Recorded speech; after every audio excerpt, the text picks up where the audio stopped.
코로나 이후 처음으로 순부채 포지션으로 바뀝니다. 뺏어가기 위해서 적대적 예매를 하는 것이 아닙니다. 자기들 배만 채우기 위한 그런 형태로 기업을 운영했기 때문에 결국에 우리 또한 그렇게 되지 않겠느냐.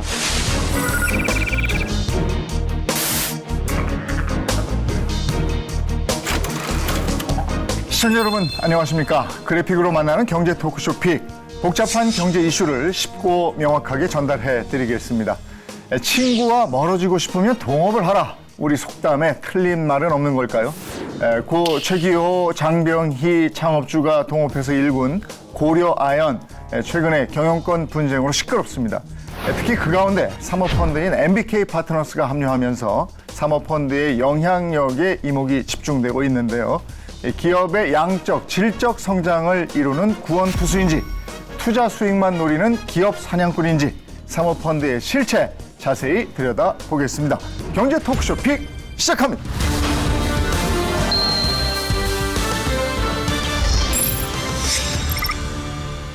네, 오늘 함께해 주실 분들 소개해드리겠습니다. 먼저 김우진 서울대 경영학과 교수 모셨습니다. 어서 오십시오. 안녕하십니까. 네. 그리고 김기백 한국투자신탁운용 중소가치팀 팀장 함께합니다. 어서 오십시오. 안녕하십니까.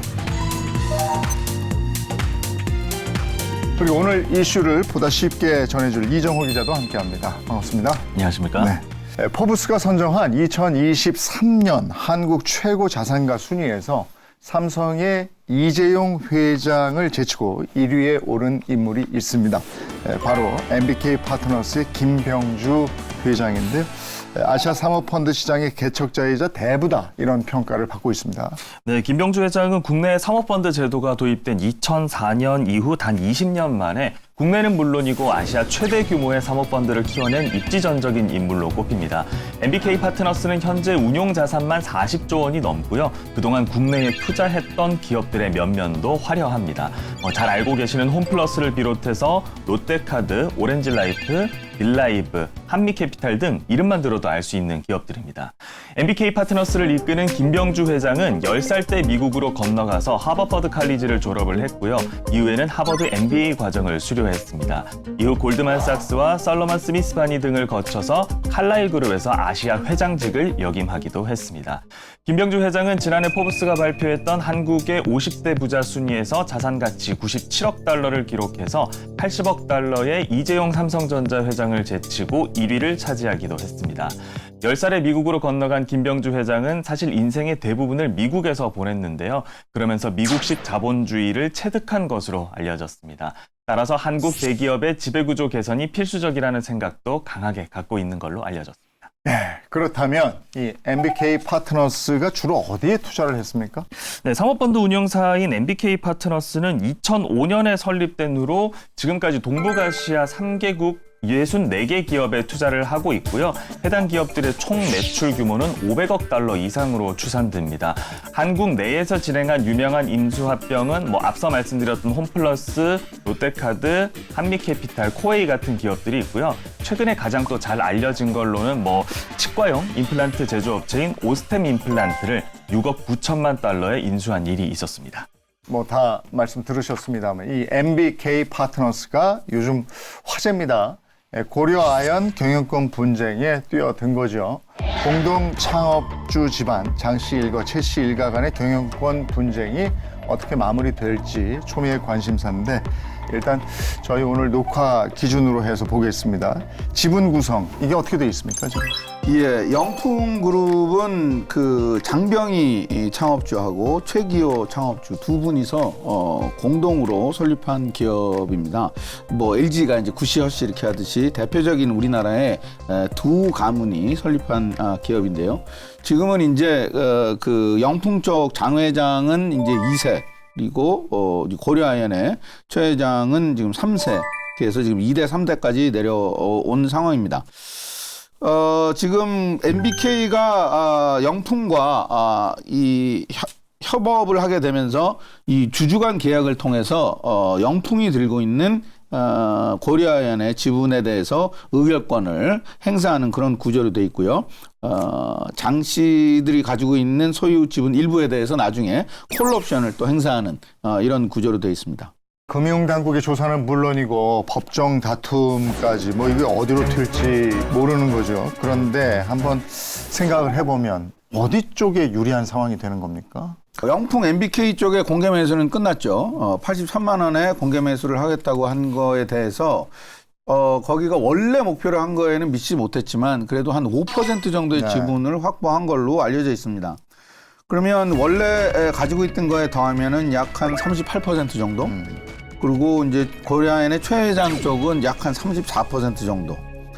그리고 요 정도 이제 우위가 있다라고 볼 수 있는데 지금 이제 고려아연 쪽에 그 공개 매수는 남아 있는데요. 근데 이거는 최 회장이 사는 게 아니고 회사 돈으로 고려아연 회사 돈으로 사는 거기 때문에 그거는 아무리 많이 사도 최 회장 측 우호 지분으로 합산되는 게 아니고 전체 의결권을 계산할 때 분모에서 빠지기 때문에 모든 주주들의 지분율을 비례적으로 올릴 거라 사실 큰 영향은 없습니다. 그러니까 형식적으로 몇 %냐의 의미인 것이지 상대적인 양쪽의 지분율에는 별 영향을 안 미칠 거거든요. 그러니까 지금 현재 MBK가 우위를 점하고 있는 약 한 5% 정도는 간다고 봐야죠. 보면 고려아연 지분을 국민연금이 7.8%를 가지고 있습니다. 그러니까 국민연금이 누구 편을 드느냐 이게 또 관건 아니겠어요? 매우 중요합니다. 네. 그러니까 지금 양쪽 지분 차이가 방금 말씀해 주신 대로 한 2%포인트 정도밖에 차이 안 나기 때문에 내년도 주총에서 표대결로 가게 되면 국민연금이 어느 쪽 손을 들어두느냐가 네. 결정적으로 영향을 미칠 것으로 예상이 되는데요.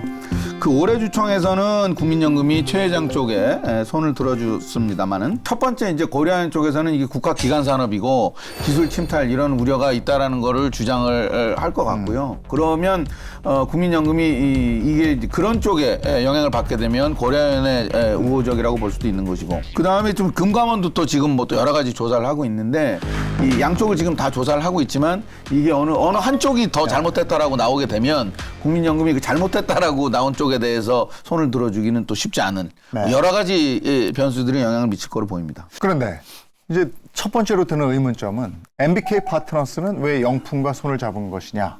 영풍은 왜 경영권 분쟁에 MBK를 끌어들였느냐? 왜 그렇습니까? 일단 MBK에서는 기존에 사실 한국 기업들의 지배구조 개선에 굉장히 관심이 많았고요. 실제로 고려아연 이전에도 작년에 한국타이어 그룹의 지주회사인 한국앤컴퍼니의 어떤 조씨 가문의 어떤 지분권 경쟁, 경영권 어떤 경쟁에서도 참여를 했었습니다. 그래서 이번이 처음이 아니고요. 그만큼 한국 기업들의 어떤 지배구조 개선에 대해서 사모펀드로서 역할을 하겠다라는 것을 인터뷰를 통해서도 밝혀왔고요. 그런 와중에 이제 고려아연에 있어서 최 씨 가문과 장 씨 가문의 경영권 분쟁이 일어났었을 때 어떻게 보면 큰 역할을 한번 해보겠다라는 뜻으로 이제 참전했다고 보시면 될 것 같고요. 영풍, 즉 장 씨 일가 입장에서는 두 가문이 공동 경영을 한 지가 75년째거든요. 어떻게 보면 영풍 입장에서는 고려아연에 대한 어떤 공동 경영에 있어서 소외감을 좀 많이 느낀 상태다. 공동 경영을 하면서 세웠던 원칙 중에 하나가 최 씨 측은 고려아연을 경영을 하고 장 씨 측은 영풍그룹과 영풍 밑에 있는 전자, 코리아 서킷과 같은 그런 전자 계열사들을 경영하는 거였는데 사실 그렇게 각각의 어떤 영역이 있지만 그렇다고 해서 나머지 영역을 안 보겠다는 게 아니라 공동 경영을 쭉 해왔거든요. 근데 그런 어떤 구도가 사실은 이제 불협화음이 계속 나면서 어떻게 보면 경영권을 MBK에 넘겨주면서까지도 나는 이 싸움에서 이기겠다라는 어떤 강한 수를 건 것이죠. 대부분의 대한민국 상장 기업에는 이 공고한 지배주주 가문이 존재를 합니다. 그래서 2대 주주가 있는 경우가 잘 없습니다. 이런 경우는 아무리 사모펀드가 공개 매수를 한다고 그래도 그 원래 최대 주주의 지분을 넘어서기가 어렵기 때문에 현실적으로 쉽지 않은데 고려아연에는 영풍이라는 2대 주주가 있고 그러니까 지금 최근에 MBK 한 대들을 보시면은 바로 직전에는 이제 한국타이어 했었는데요. 거기는 이제 조현범 회장이랑 대립하는 조현식 형이 가지고 있는 지분이 있고 거기도 이제 2대 주주가 있는 거고요. 좀 더 멀리 가보면 이건 MBK는 아니고 강성구 펀드 KCGI지만 한진칼에 대해서 그 지분 경쟁을 했을 때도 조현아 씨를 비롯한 그 다른 또 2대 또 뭐 3대 주주들이랑 연합해서 하지 않으면 현실적으로 기존 최대 주주를 넘어서기가 어렵기 때문에 네. 그런 측면에서 영풍이 좋은 협업 대상이 됐다라고 보이고요. 들리는 얘기에 의하면은 MBK가 먼저 찾아간 게 아니고 네. 영풍에서 먼저 찾아왔다 그럽니다. MBK한테. 근데 방금 우리 설명해 주셨지만 이 장 회장 쪽에서 이 고려아연 경영에 있어서 굉장히 소외가 많이 된 그런 얘기들이 있고요. 이건 지난번에 이제 SM 사태하고도 비슷한데 이수만 씨가 당시에 내가 이거를 하이브한테 팔지언정 너희들한테는 못 주겠다. 그런 정도로 MBK에 넘길지언정 이건 더 이상 동업 관계는 어렵다라고 그렇게 극단적으로 판단한 거가 이유가 되지 않았을까 생각이 됩니다. 근데 우리 일반인들의 인식이나 생각에서는 사모펀드, M&A, 뭐 기업 사냥 뭐 이런 생각이 들면 그렇게 좋은 느낌은 아니거든요. MBK와는 별도로 해서 이 사모펀드 전체를 봤을 때 순기능과 역기능 어떤 게 있습니까? 우선 이제 그 영어로 된 그 PEF, 프라이빗 에퀴티 펀드를 한국에서 이제 이게 사모펀드로 번역이 돼서 네. 조금 여러 가지 오해가 있는데 사모는 이제 모집을 사적으로 한 거잖아요. 그럼 대표적인 사모펀드는 헤지펀드도 있는데 그럼 헤지펀드도 사모펀드고 PEF도 사모펀드고 그 여러 가지 좀 혼란이 있는데 원래 PEF의 번역은 사모펀드라기보다 투자 대상으로 정의가 되는 겁니다. 그래서 프라이빗 에퀴티는 비상장 주식입니다. 비상장 주식. 그러면 일반 펀드는 퍼블릭 에퀴티, 상장 주식에 투자하는 거고요. 우리가 알고 있는 일반 펀드들. 대표적으로 아직 상장되기 전에 비상장 상태인 초기 스타트업에 투자하는 벤처 캐피탈. 네. 얘도 프라이빗 에퀴티고요. 그 다음에 이미 상장이 돼 있는데 이 회사가 뭐 여러 가지로 뭐 자금 어려움이 있으면은 그 회사의 지분을 전체를 매수를 해서 상장 폐지시켜서 100% 자기 거로 만드는 거죠.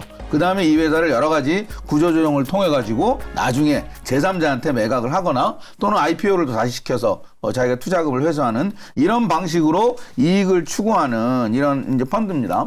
그러면 이제 긍정적인 측면은 뭐냐면 우리가 예전에 그 주로 산업은행이 개입이 돼서 부실 기업을 정리하고 이런 걸 많이 했었는데 이제 시장 중심의 상시 구조 조정이라는 표현을 정부에서 많이 썼거든요.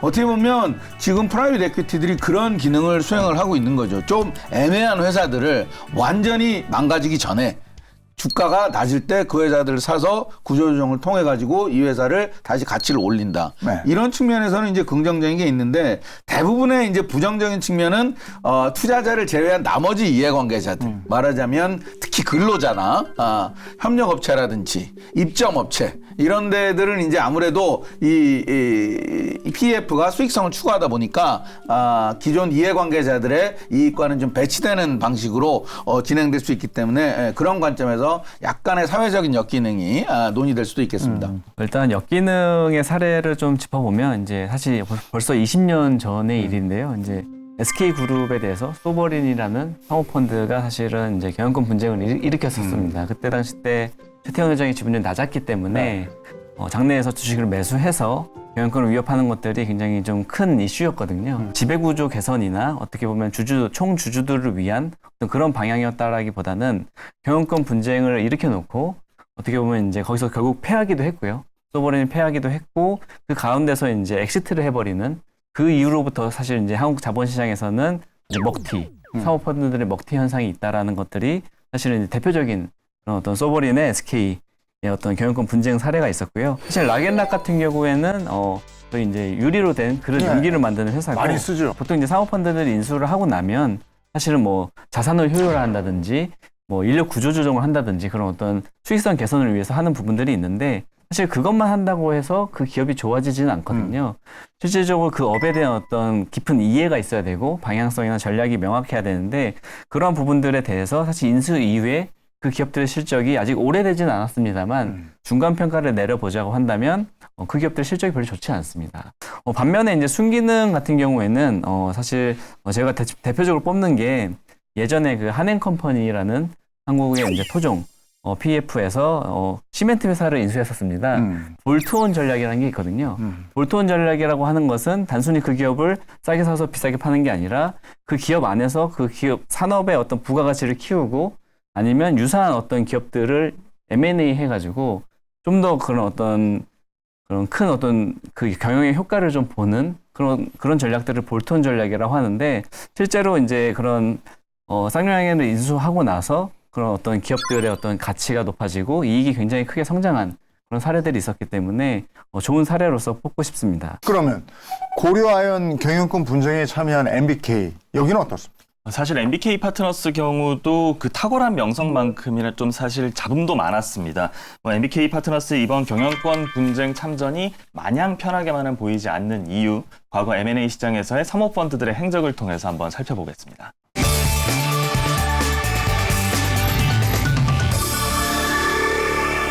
네, 한국 자본시장이 사모펀드에 이처럼 두드러기를 일으키는 이유는 뭘까요?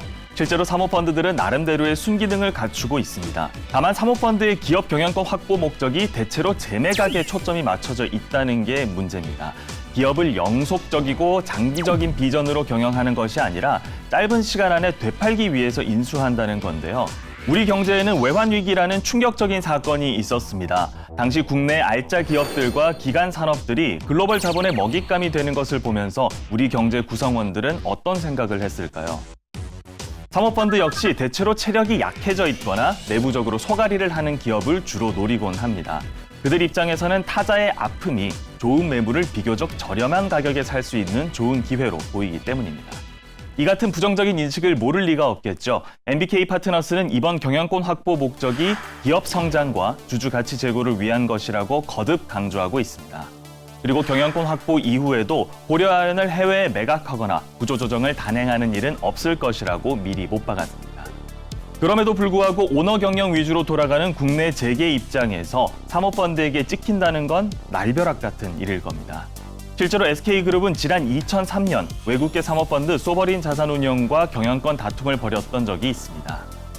당시 소버린은 자회사 크레스트증권을 통해서 SK 지분을 14.99%까지 끌어올리고 경영권 확보를 시도했습니다. SK 오너 일가의 필사적인 대응과 그리고 펜텍, 하나은행 등의 백기사의 지원에 힘입어서 경영권을 방어하는 데는 성공했습니다만 소버린은 약 8천억 원에 달하는 이득을 챙겨서 한국을 떠났고요. 이 사건은 재계에 큰 충격을 안겼습니다. 이번에 한국타이어와 한화 등의 기업들이 고려아연 측에 붙어서 힘을 보태는 것도 동병상련의 마음이라고 볼 수 있겠습니다. 특히나 한국타이어는 지난해 상대 측인 MBK 파트너스와 자사 지분을 놓고 직접 맞붙은 적이 있었기 때문에 더욱 적극적으로 지원 사격에 나서고 있는 것으로 풀이됩니다. 양쪽 다 총력을 다 할 것 같은데 대형 증권사들은 어떻게 판단하고 있는 거예요? 일단 초기 때부터 대형 증권사들이 최씨 측에 좀 우군이 돼서 브릿지로는이랄지 아니면 여러 가지 방식으로 지원을 해줄 수도 있다라는 얘기가 돌았지만 실질적으로 아직까지 나온 것은 없고요. 앞으로도 사실은 최씨 측이 어떻게 도움을 받기는 저는 어렵다고 보고 있습니다. 왜냐하면 공개 매수가가 고려아연의 주가가 50만 원 중반대에서 지금 75만 원, 83만 원, 89만 원까지 이미 올라온 상황이기 때문에 너무 공개 매수가가 높은 상황에서 여기서 신규로 FI들, 즉 재무적 투자자들이 여기서 들어왔었을 때 엑시트 전략을 짜기가 어렵습니다. 그 손해에 대해서 사실은 그렇다고 해서 고려아연 회사가 그것을 보존해주겠다. 그렇게 할 수는 없는 것이거든요. 회사의 어떤 배임이나 어떤 주주들의 권익을 침해하는 부분이기 때문에 특히 이제 기존에 우군이라고 알려져 있는 한화나 LG화학, 현대차, 한국타이어 이런 쪽에서도 사실은 굉장히 좀 고민이 많이 될 것 같아요. 이 기업들이 고려아연의 지분을 가지고 있지 않습니까? 근데 그 지분을 시장의 내재 가치보다 지금 굉장히 높은 가격으로 공개 매수를 하겠다라는 것에 대해서 우군들조차 그 공개 매수에 참여를 안 했었을 경우에 그 각 회사들, 현대차, LG화학, 한화의 주주들이 높은 가격으로 차익실현을 할 수 있는 기회에 대해서 거기에서 묵인한다는 것에 대해서 다시 또 배임 논리가 있을 수 있고요. 실제로 이번에 고려아연의 공개 매수에서 이사회에서 투표를 했을 거지 않습니까? 그 과정 속에서 현대차 소속의 사회이사 한 분이 계셨는데 그분은 기권의 표를 던졌거든요. 그렇기 때문에 앞으로도 국민연금이나 어떤 이런 대기업들이 한쪽 편을 확 들어주기가 굉장히 좀 어려운 상황이다. 그분은 고발 안 됐답니다. 배임으로. 회의 안 나왔다고. 아이고 참 이런 상황이다 보니까 이겨도 이긴 게 아닌 상황까지 갈 수 있다. 이를테면 이제 승자의 저주 얘기가 나오는데 이건 어떻게 보십니까? 그래서 이제 이게 승자의 저주를 누구 관점에서 보느냐가 저는 중요한 것 같은데요. 제가 좀 아쉬운 거는 이 모든 논의에서 고려아연 일반 주주들의 관점이 별로 잘 얘기가 안 되는 게 저는 좀 아쉽고요. 이 회사 누구 거냐? 이게 상장회사잖아요. 상장회사면은 사실은 고려아연 전체 주주 건데 이게 자꾸 최 회장하고 영풍, MBK 그쪽만 얘기. 만약에 이게 최 회장 쪽이 승리를 한다. 근데 지금 최 회장 쪽에서는 회사 돈으로 이걸 하고 있잖아요. 그리고 지금 돈도 모자라니까 회사가 또 차입을 해서 궁극적으로는 그게 다 고려아연 주주들의 부담이 되는 것이죠. 그래서 저는 오히려 만약에 이 최 회장 쪽이 승리를 하게 되면 그건 고려아연 주주들 전체에 대해서 진짜 승자의 저주 측면이 있을 수 있는 것 같은데요. MBK 쪽이 이긴다 그러면 그거는 이제 MBK가 아마 나머지 주주들 것도 이제 다 살 거기 때문에 그러면 사실 고려아연 주주 입장에서는 별로 손해볼 게 없는 거죠. 그러면 MBK에 투자한 투자자들 입장에서는 83만 원 주고 사겠다는 얘기는 그거보다 나중에 더 높다고 생각하니까 83만 원에 샀을 테니까. 예. 그 나중에 더 잘 돼서 잘 팔면 그러면 거기서는 뭐 별로 저는 뭐 손해 보는 사람은 없다라고 생각이 됩니다. 투자자들, 소액 주주들은 지금 굉장히 좀 헷갈리지 않을까 싶어요. 이게 단기 유동성 뭐 이런 것도 있고 네. 이런 부분에서 뭘 좀 주의를 해야 될까요?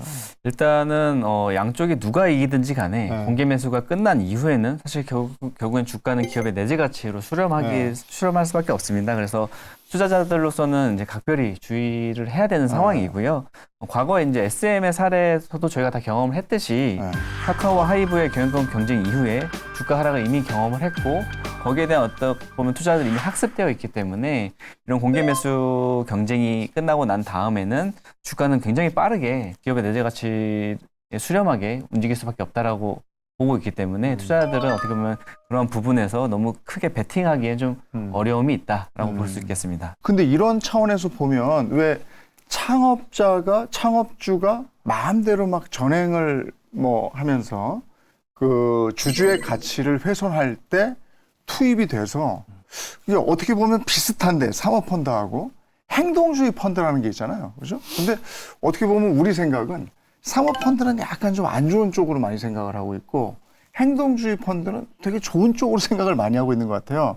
사모펀드하고 행동주의 펀드 이거 차이점을 좀 얘기해 주실 수 있습니까? 예. 비슷한 거는 뭐냐면 방금 말씀하신 대로 이분들은 그냥 그 수동적으로 투자만 하고 가만히 있는 게 아니라 그 회사의 경영 및 전략 방향에 대해서 아주 적극적으로 영향을 미치면서 이제 그 회사의 경영에 참여를 하는데요. 다른 점은 기본적으로 몇 퍼센트 사느냐. 예.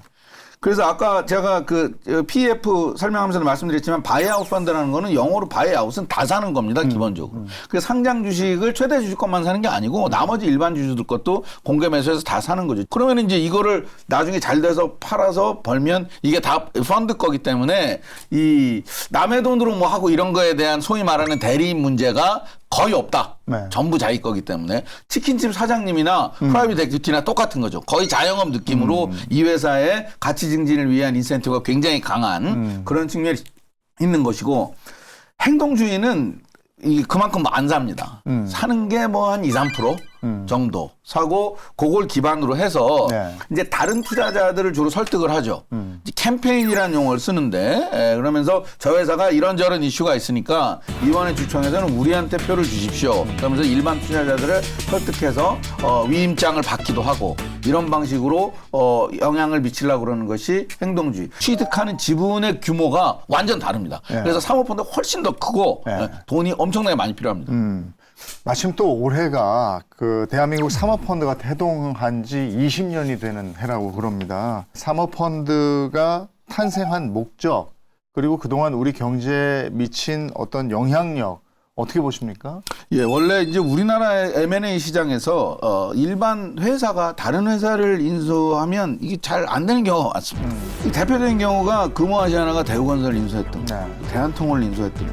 최근에 지금 한국타이어가 한온시스템 인수한다고 그러는데 이게 이런 경우가 굉장히 잘 우려도 많고 안 된 경우가 많은데 왜냐하면 목표가 무슨 기업가치 증가 이런 거보다는 뭐 규모 확대, 재계 서열 이런 것들이 목표로 이루어진 경우가 많아서 일반 기업이 다른 일반 기업을 인수하는 경우가 좀 잘 안 된 경우가 많은데 반면에 이 PEF가 인수한 기업은 물론 이제 일부 이해관계자들 입장에서는 좀 아쉬운 측면도 있을 수 있겠습니다만은 뭐 외형이 줄더라도 수익성이 좋아진 경우가 통계적으로는 상당히 많거든요. PEF는 시장 중심의 상시 구조 조정을 달성할 수 있는 굉장히 중요한 메커니즘이고 앞으로 특히 우리나라는 이 저평가된 주식이 많기 때문에 영향력이 더 확대될 걸로 그렇게 예상하고 있습니다. 그래서 그런지 올해 상장 기업들 경영권 둘러싼 분쟁이 굉장히 많았다고 들었습니다. 역대 최다라고 그러는데 이게 사모펀드의 공격적인 성장세와도 맥이 닿아 있습니까? 어떻게 되어 있습니까? 제가 일단 그 용어부터 한번 정리하고 싶은데요. 우리나라에서 지금 경영권 분쟁이라는 말을 많이 쓰는데 이거는 그 기존 경영진한테 너무 많은 그 어드밴티지를 주는 약간 기울어진 운동장 표현이기 때문에 저는 지배권 경쟁이라는 표현이 맞는 것 같고요. 이제 영어로는 컨트롤 컨테스트라고 그럽니다. 지배권 경쟁. 그런데 이제 이런 지배권 경쟁들이 이제 많이 일어나고 있는데 방금 앵커께서 말씀해 주신 대로 이거는 그 우리나라가 저평가 기업이 많고 그리고 PEF가 또 자금 동원 능력도 굉장히 많아지고 이러면서 앞으로 한국에서 PEF에 의한 이런 지배권 경쟁이 더욱더 활발해질 거라고 그렇게 예상이 되고 있습니다. 이 사모펀드의 순기능, 그 곤경에 처한 기업을 살려서 그 기업이 제대로 잘 경영하고 돌아갈 수 있도록 만드는 것. 그런데 이게 이제 사모펀드의 지향점이 돼야 되는 거 아니겠어요? 네, 일단은 뭐 이런저런 논란도 있기는 합니다만 어쨌든 한국 시장의 사모펀드 시장은 계속해서 커져는 가고 있습니다. 이 제도가 도입된 지 20년 만에 한국 시장의 사모투자펀드 개수는 1,000개를 넘겼고요. 운영 자산 역시 100조 원을 돌파를 했습니다. 또 이 사모펀드에 투자하는 주체도 굉장히 다양해지고 있는데요. 국민연금을 필두로 해서 뭐 우정사업본부, 군인공제회, 사학연금, 그리고 교직원 공제회 등이 대표적이라고 볼 수 있겠습니다. 그러니까 점점 사모펀드의 역할은 커지는 거잖아요. 네. 사모펀드로 들어가는 어떤 유동성 공급자들의 풀이 굉장히 넓어지고 있기 때문에 그리고 한국의 주주 자본주의가 정착되기 위해서는 사모펀드의 역할이 굉장히 큽니다. 과거의 어떤 단기의 어떤 주가 상승을 노리는 그런 먹튀 형태가 아닌 기업의 지배구조 개선과 일반 주주들의 이해관계가 일치되도록 촉매제 역할을 해줘야 합니다. 사모펀드에 인수돼서 경영 효율화를 기한, 그래서 성공한 그런 기업의 사례 하나 더 들어줄 수 있습니까? 사실 아까 말씀드린 쌍용량에 대해서 좀 더 구체적으로 말씀드리고 싶은데요. 아까 말씀드린 대로 2016년도에 한행컴퍼니가 쌍용량해를 인수하고 나서 내부적으로 자산 효율화와 어떤 인력 구조 조정이나 사업의 재편 이런 것들을 통해서 재무 건전성을 확보를 했고요. 사실 이때 2018년도부터 굉장히 자본 배분에 있어서 큰 변화가 일어납니다. 한국 자본시장의 역사상 최초의 분기 배당을 하는 회사가 생겼거든요. 이 분기 배당이나 이런 것들은 지금 은행들은 많이 하고 있지만 그전에는 어떠한 회사도 하지 않았던 것들을 PEF가 들어가서 한국 최초의 분기 배당을 했다라는 것은 굉장히 큰 이정표가 되는 사례였고요. 분기 배당을 했을 뿐만 아니라 제가 이제 펀드 매니저이기 때문에 그 당시 때 제가 2017년도에 쌍용량에 투자를 하고 있었는데 그 전년도에 배당 대비 그 해에 이제 완벽하게 자본 배분이 바뀌고 나서 배당을 6.6배를 올렸거든요. 그래서 실제로 100 몇십 원 주던 거를 1,000원까지 올렸고요. 제가 투자할 때만 하더라도 배당 수익률이 1% 중후반 정도 되겠다라고 생각을 해서 투자를 했는데 실제로 제가 배당 수익률을 10% 이상 받았습니다. 그래서 엄청난 어떤 투자자로서 어떤 자본 배출의 변화가 일어났었을 때 지배주주와 일반 주주를 나누지 않고 총주주들이 모두가 평등하게 그렇게 큰 어떤 자본적 이득을 취했던 사례이기 때문에 이러한 부분들이 어떻게 보면 사모펀드에 있어서 가장 어떤 좋은 사례 중에 하나가 아닐까 싶습니다. 네. 대한민국의 사모펀드 역사는 20년 됐습니다. 글로벌 사모펀드의 역사는 100년입니다. 20년과 100년. 글쎄 비교가 가능할지 모르겠습니다만 우리 경쟁력은 어떻게 평가하십니까? 아무래도 우리 그 PEF가 초기에는 미국과 같은 전면적인 바이아웃 정책 하기보다는 기존의 대기업 또는 지배주주하고 우호적으로 관계를 유지하면서 이제 재무적 투자자 역할을 했습니다. 이제 큰 회사들이 돈이 좀 모자라거나 그러면은 중간에 약간 머슴 역할 비슷한 거를 했는데요. 이제 지난번에 이제 MBK가 한국 타이어를 하면서부터 이제 분위기가 바뀌기 시작을 했죠. 사모펀드가 글로벌 사모펀드 수준으로 어느 정도 이제 커져서 이제 기존에 우리나라 재계의 질서의 중심을 담당했던 기존 창업주 가문 지배주주들과도 어깨를 겨룰 수 있을 만큼 정도로 성장했다라고 보이고요. 저는 이 오스템 임플란트 인수가 굉장히 큰 의미를 가진다고 봅니다. 오스템 임플란트를 인수할 때는 지배주주 지분도 19만 원에 인수했고 나머지 일반 주주 지분들도 19만 원에 인수했거든요. 그러면서 상장 폐지를 했습니다. 미국에서 하는 방식이랑 거의 동일한 방식으로 했고 이건 기존 오스템 임플란트 주주들 입장에서는 굉장히 좋은 딜이죠. 그래서 앞으로 우리 사모펀드들도 글로벌 사모펀드 못지않게 이제 경쟁력을 갖추어 가고 있다라고 평가됩니다. 더 나은 컨디션을 유지하기 위해서 한국 사모펀드가 이렇게 했으면 좋겠다 하고 제안을 좀 해주신다면요. 저는 펀드보다도 펀드는 지금 열심히 잘하고 있으니까 저는 기업들한테 좀 말씀을 드리고 싶습니다. 오히려 이게 이번에 지배권 경쟁 사례를 통해서도 저희가 알 수 있지만 이제 이미 이 한국의 PF는 게임 체인저가 됐다. 특히 이제 우리나라 코리아 디스카운트 때문에 굉장히 증시가 저평가되어 있기 때문에 펀드 입장에서는 이게 대상이 많은 거거든요. 잠재적인 타겟들이. 근데 이제 자꾸 저희 재계 중심으로 이 경영권은 신성 불가침의 영역으로 생각을 하고 이제 저희가 이제 농담으로 경영권 신수설, 뭐 첨부 경영권론 이런 얘기를 하는데 이거는 이제 좀 시대에 뒤떨어진 거 아니냐. 예를 들자면 지금 현대차의 정의선 회장이 지분이 별로 없습니다. 예전에 그 글로비스 모비스 분할 합병을 하려고 그랬는데 시장에서 주주들 반발이 많아가지고 못했어요. 그래서 지분 확보를 못했습니다. 그럼 그렇다고 지금 MBK 아니면 어떤 다른 사모펀드가 나서서 현대차 지분 50% 확보해가지고 야 우리 과반수니까 정 회장 당신 나가시오 라고 하면 그게 말이 맥힐까요? 저는 안 될 것 같습니다. 네. 왜냐하면 정 회장이 잘하니까. 잘하고 있으니까. 그러니까 앞으로 이제 경영자에 대한 평가, 그 기업 경영진에 대한 평가는 지분이 얼마냐, 누구한테 물려받았냐, 창업주 후손 이게 아니라 출신에 불문하고 얼마나 지금 현재 경영을 잘하고 있는지를 기준으로 판단을 해야 될 것이고 결국 이번 고려아연도 최 회장이 더 잘할 것이냐, MBK가 더 잘할 것이냐 이런 관점에서 결론이 내야 대한민국 자본시장이 더욱더 발전할 수 있을 것이라고 판단이 되고 있습니다. 예. 사모펀드가 최대 주주인 기업이 한국에서 벌써 60개에 달한다고 합니다. 네, 그만큼 사모펀드가 직접 경영하는 기업들이 많아졌다는 뜻이고요. 주주 환원율을 적정 수준까지 끌어올려줘야 된다. 그 역할을 해줘야 된다라고 보고 있고 기업이 3분의 1은 주주 환원하고 3분의 1은 R&D 투자나 시설 투자하고 3분의 1은 유보금을 가져가는 것이 기본적인 밸런스, 균형점이라고 생각을 합니다. 예를 들면 은행 산업 같은 경우에는 굉장히 큰 자본 투하가 필요한다든지 그런 어떤 성장 산업은 아니지 않습니까? 유럽 은행들은 주주 환원율을 대부분 다 50%에서 60% 이상 하고 있고 한국 은행들도 사실은 최근에는 20%대에서 40%까지 올라왔거든요. 그만큼 어떤 자본 시장에서 발전이 있는 것이고 기업들의 어떤 비즈니스 모델이나 상황에 맞춰서 어떤 주주 환원율을 최소 3분의 1까지는 끌어올려줘야 된다. 그것이 이제 목표점이 아니라 최소점이라는 것을 말씀드리고 싶고 여전히 한국에는 주주 환원율이 10%, 20% 미만인 기업들이 있기 때문에 어떻게 보면 주주 환원 시대를 맞이해서 사모펀드들이 해줘야 되는 역할들이 바로 그런 부분에서 핵심이지 않나라고 생각하고 있습니다. 사모펀드가 지난 20년 동안 M&A 시장에서 양적인 성장을 이뤘다면 앞으로의 20년은 질적인 성장을 이뤘으면 하는 바람입니다. 성숙하고 건강한 자본으로 발전할 수 있기를 기대해 보면서 오늘 마무리하죠. 경제 토크쇼 픽 여기까지 하겠습니다. 고맙습니다. 감사합니다.